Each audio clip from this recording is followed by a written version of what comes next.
FC del Barça al Mallorca. Hello, everyone. Welcome to Barca News. It is April 4th, 2026. Welcome to the post-match live analysis where we analyze Barcelona matches usually as soon as they end. Today we're a little bit late. I think like 10 hours late. But here we are. Now, before we begin, I do want to say today I took my equipment to the bar, the Smithfield Hall in New York City, which is the bar where the New York City Peña hangs out.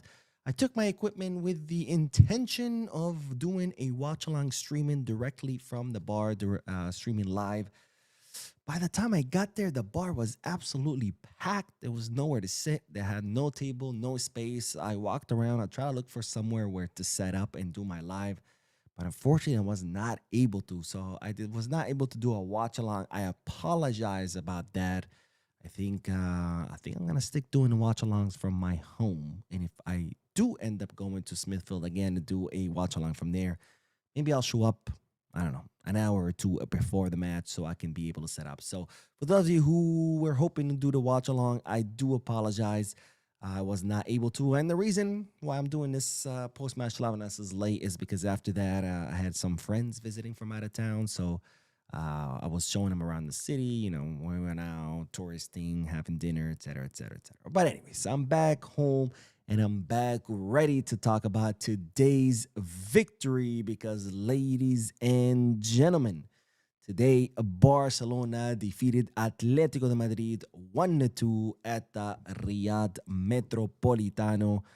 And with this victory, Barcelona are now 7 points ahead of Real Madrid with only 8 matches left in La Liga season. This is absolutely huge. And this is why the title says a win that's worth a title, because it's not over. There's still 8 matches left, which in other words, there are still 24 points left.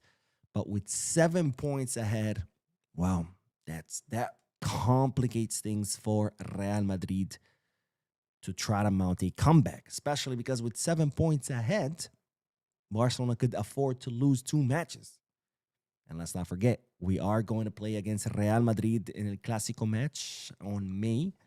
So even losing against Real Madrid in the Clásico could still mean Barcelona winning La Liga, right? Because when we were 4 points ahead, losing against Real Madrid in the Clásico would only put us 1 point ahead.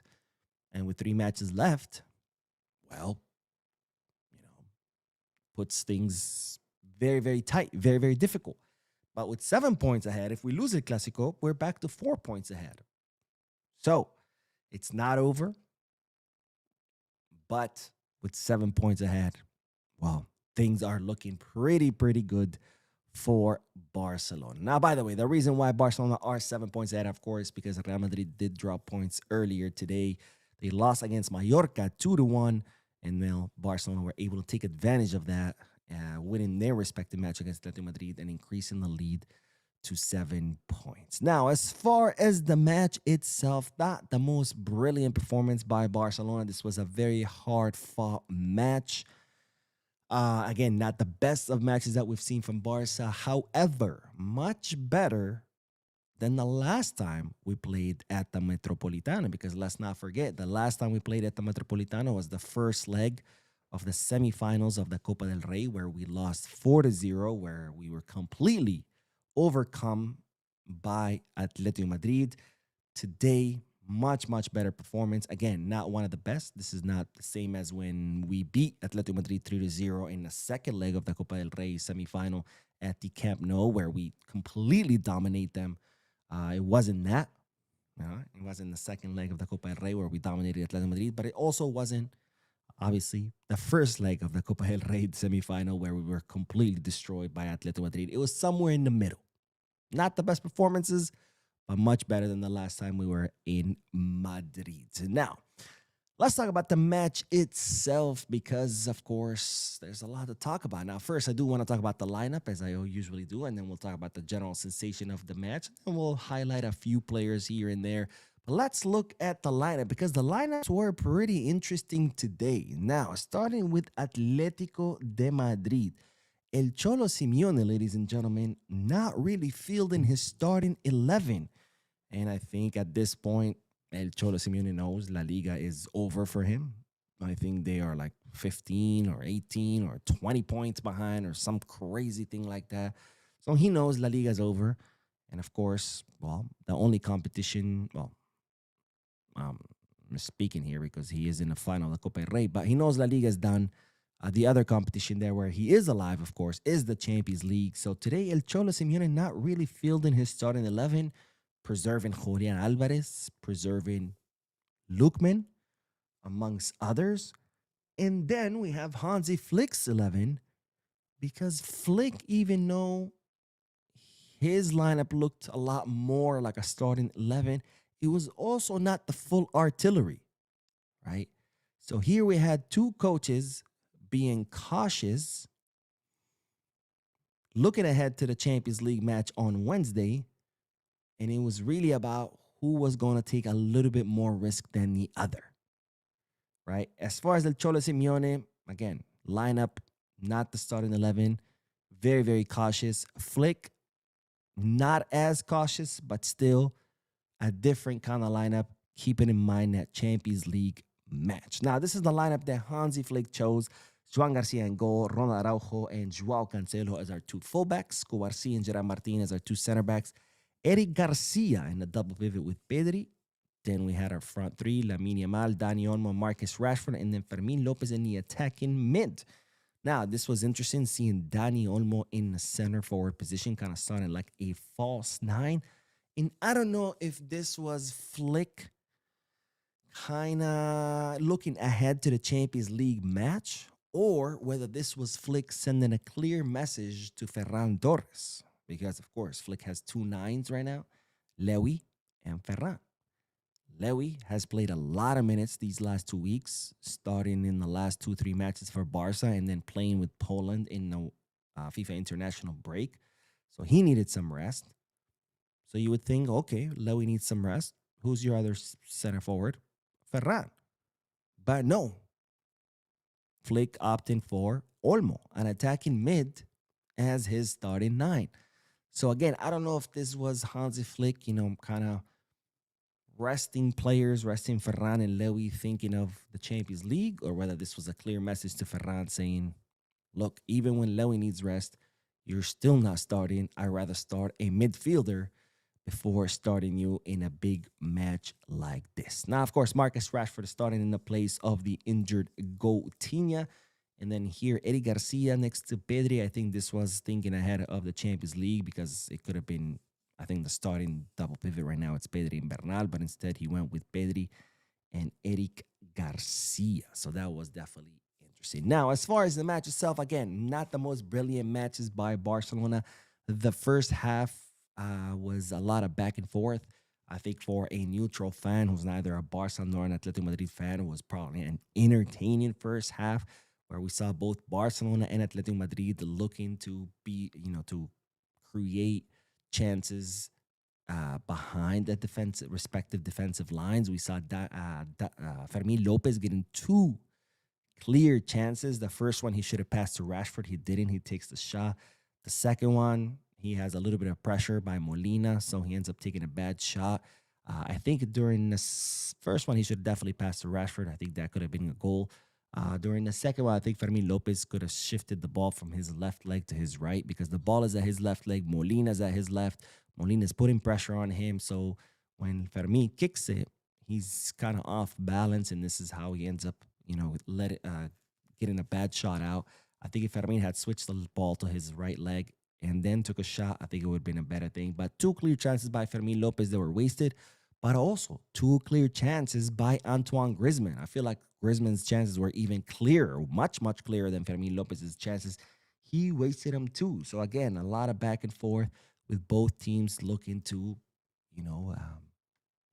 kind of beat the other team's defensive line or create chances behind the defensive line. And then, of course, came the goal by Giuliano Simeone, who perfectly timed his run beating Barcelona's offside trap with a long pass from Lenglet.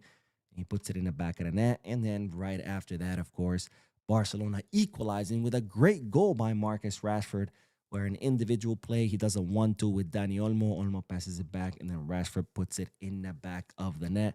And then we saw something a little bit strange because, of course, Nico Gonzalez getting that second yellow when he took down Lamine Yamal. He gets a red, and then there's this VAR check. I thought they were checking the offside, but then we see the ref going to the screen. So I was like, okay, it can't be the offside because you don't check offsides on the screen, right? Offsides are not open to interpretation, right? The reason a referee goes to a screen is to interpret a play. Hey, is this a penalty or is it not? Is it a foul? Is it not? Is it a red card? Is it not? Offsides, there's no such thing. There's nothing open for interpretation. You're either offside or you're not, right? And that's why the computer does it.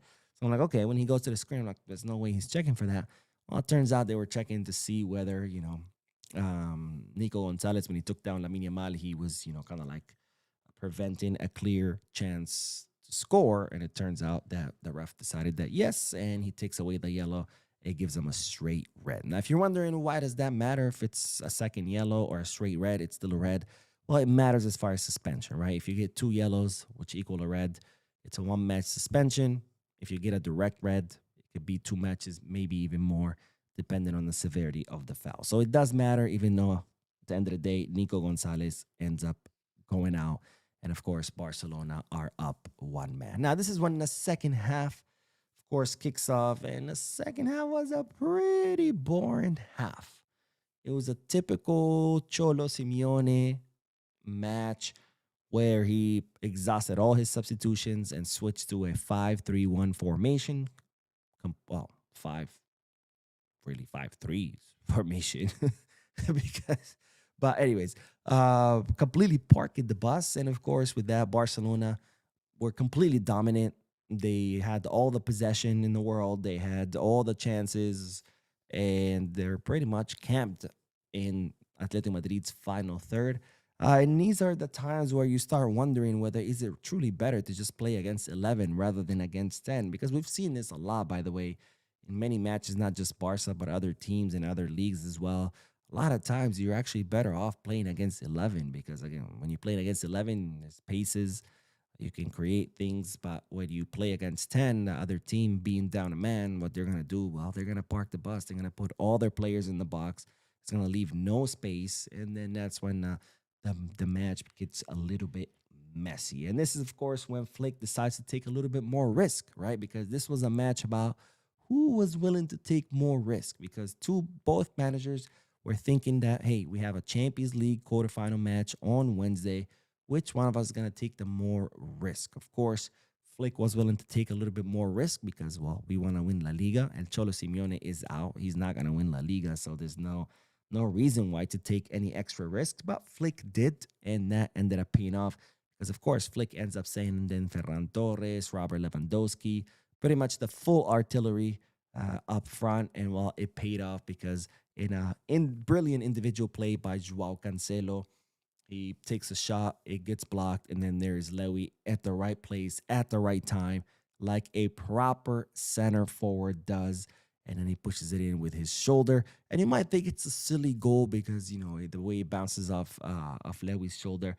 But here's the thing. Being a number 9 is not just being able to score goals. Being a number 9, a really good number 9, is knowing where to be. Because go back and watch the review of that match and watch the movement of Lewandowski. As soon as Cancelo starts to make his run, Lewandowski's offsides. He realizes that, so he immediately gets onside. Then he sees Cancelo's coming in. So then Lewandowski runs out to kind of get into position to get a pass from Cancelo, realizes Cancelo's going to take a shot, runs again to a different position to be there for the rebound. And when lo and behold, Cancelo takes a shot, it gets blocked, and Lewy is in the right place at the right time. And that's not a coincidence. It wasn't like, oh, he just happened to be there. No, he was there on purpose because the entire time, he's studying what's happening. He's looking at Cancelo. He's figuring out what Cancelo's trying to do. And immediately, just looking at Cancelo and his body language, he realizes Cancelo's going to take a shot.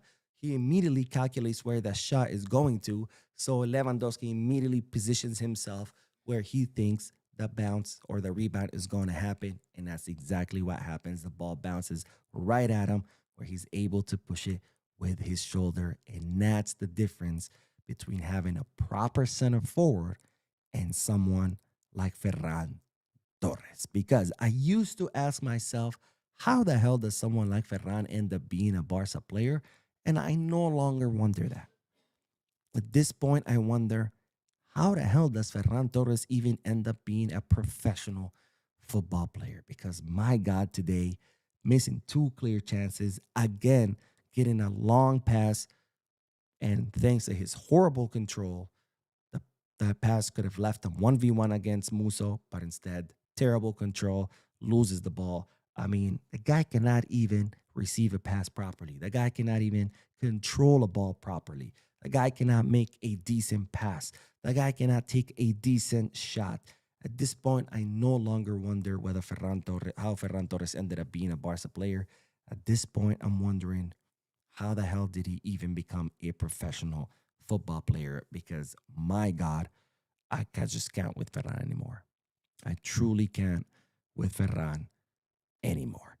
But anyways, that's kind of my general sensation. Again, not the most brilliant matches by Barcelona. Much better than the last time we played at the Wanda.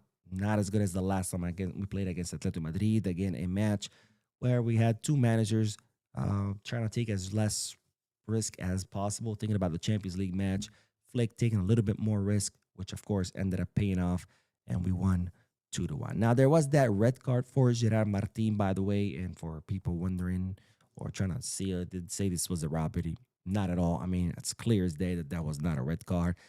Gerard Martin kicks the ball, and in the follow through, he ends up catching um, the ankle of Almada. I mean, at worst case scenario, that's a yellow. I think that referee got it right. It truly makes me wonder whether if he had gotten a straight red, whether it would have been better for the match. Because, like I said, sometimes it's better to play against 11 than against 10. Because when you play against 10, they can park the bus.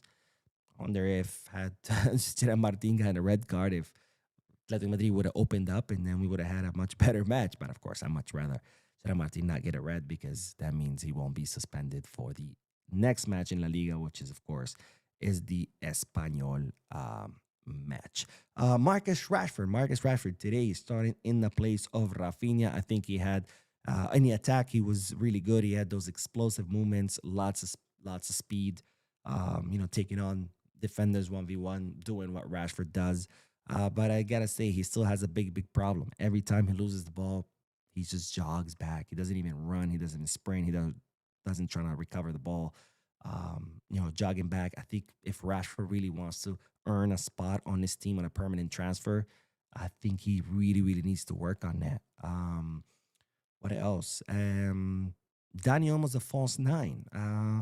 Very weird. I thought he would do better because he has played in that position before with Spain, but instead he somehow just withdrew into deeper and deeper into the field and did not really play as a false nine, even though he started as a false nine. We saw actually Fermin Lopez playing more in that position that Dani Olmo did. I didn't understand if that was a tactical change, if this was just Dani Olmo getting lost in the whole mix-up. Not sure there. Lamine Yamal today, absolute menace against Atletico Madrid. I mean, he was pretty much playing FIFA with them. I mean, it was crazy. And then Pedri and Bernal. We have to talk about that because today Eddie Garcia did not do a bad job, as always. Eddie Garcia can perform whatever he is placed. But when he was playing next to Pedri, even though he was doing his job, Pedri felt a little bit overloaded because Eddie Garcia was sitting a little bit deeper in the midfield. As soon as Bernal comes on, all of a sudden the team became a lot more well balanced. And Pedri didn't feel as cornered as he was before. And in fact, that freed up Pedri a lot to make more forward runs, which again, it goes to the point that that's our future double pivot, ladies and gentlemen. Pedri and Marc Bernal. Now, let's hope Marc Bernal is not seriously injured. Of course, he was subbed out. We saw Araujo also come off the field due to injury. Let's hope none of him is serious. That's all I got to say about today's match. Incredibly important victory. We're 7 points ahead of Real Madrid. And that, of course, puts us in a very good position to try to win this La Liga title. let's do a few more comments. Let's do a few comments and then we'll end this. It's 3 in the morning here. I really want to go to bed, but let's do a few more comments, or a few comments, I should say. Ferran Torres, the shark, says, "Yo, I have come here to bless you with the presence of the greatest striker in the world." Well, thank you, my friend. I appreciate it. Ekole says, "League most wrapped up. Real de Ratas only trophy will be some Nereida updates and Mbappe Pichichi." I hope so, my friend. I hope so. And Oscar, the real macho says, "You saw it today. I watched yesterday." Um, Wait, are we talking about the match? Yeah, man. I was out all day. I'm tired. I'm exhausted. But Raul says, "Hey Mo, happy Easter to you. Well deserved 3 points in the bag. Let Madrid catch us if they can." Hopefully not, but happy Easter to you, my friend, and happy Easter to my entire Barca News family. Evan says Atletico Madrid rested some important players for the Champions League, so let's expect a different match in the Champions League. Probably, but of course, the good news is that we do play at the Spotify Camp Nou, so let's hope that that's gonna be different match, but a different match in our favor. Yaya says, "Good morning, Mo. As usual, my name is Yaya Abdullahi from Sierra Leone. Mo, is your take about the good yesterday? And in your opinion, I want to know if it's good to keep both Cancelo and Rashford. I wouldn't keep either, honestly. I think, and it's almost for the same reason, really, because Rashford, again, every time he loses the ball, it just jogs back, man, and that kills me. That kills me. We can't have that. We need all of our 11 players pressing. As far as Cancelo, amazing attacker, but defensively speaking, he's a liability, man. And if we want to be a team that aspires to win everything, we can't have that. We can't have that. Joseph says, "Happy Easter to you all on this channel. Mo, please, what is the about Victor Osimhen? No news. He's kind of like considered an option B, not really a priority for Barcelona." Defiant says, "I really think we need to keep Cancelo for a few seasons. Few seasons, bro. He's 32. Rashford by option expired, but no, that didn't expire. Might cost more than 30 mil. No, there's no truth to that news. The option to buy did not expire." Jules says, "Hey Mo, Jules from Gabon. Thanks for daily updates. You're great. What are your take on the idea of letting Cancelo go back? He is great during the loan spell." Again, big defensive liability. Amazing attacker, big defensive liability. We can't have that, man. We can't have that. And today, even today, like he had a great match. We started the first half. He was doing amazing things in attack, and then he just started to get diluted as the first half passed by. Second half, again, he starts out really strong, and then again starts to get diluted. Um, Also, go back and watch him what happened during the goal. He's just his defensiveness is he's such a defensive liability that it kind of it's a shame because he's so good as an attacker that it's just go back watch what happened in that goal. By the way, last time I was like, all right, I don't know why people get very offended when I criticize Cancelo. So here you go. I'm gonna show you with actual pictures of why he caused these goals against Barca. Um, and people were nuts. People were nuts. And it's like they were like, "No, you just hate him. You have a problem against him." I was like, yo. I'm literally showing you evidence, showing you actual picture. Look, here is the evidence. And not only are you denying actual evidence, but then you're saying that I'm the problem. You know how crazy you have to be to do that? Like, you know how delusional you have to be where someone shows you actual evidence and you reject the evidence and pretend that the person showing you evidence is the one with the problem? But anyways, just go back and watch that goal. The one that Atletico Madrid scored. Jeff says that Rashford has to go. Such a lazy player. Yeah, man. I just he's gonna have to improve on his pressing if he wants to stay. Um, and let's see. One last one. But Segun Daniel says, "Hey Mo, what do you think about we playing Cancelo in Rashford position and playing Balde as our left back?" I've heard that a lot about people saying, use Cancelo as a left winger. If he's not being used by Flick as a left winger, there has to be a reason. There's no way that we only the ones who are thinking about this, and Flick is like, "Oh, never heard of that." So I don't know. Maybe it will be worth trying against a smaller team where it's not much of a risk to do such a switch. But I don't know. Maybe it's because um, Flick prefers because Cancelo is someone who can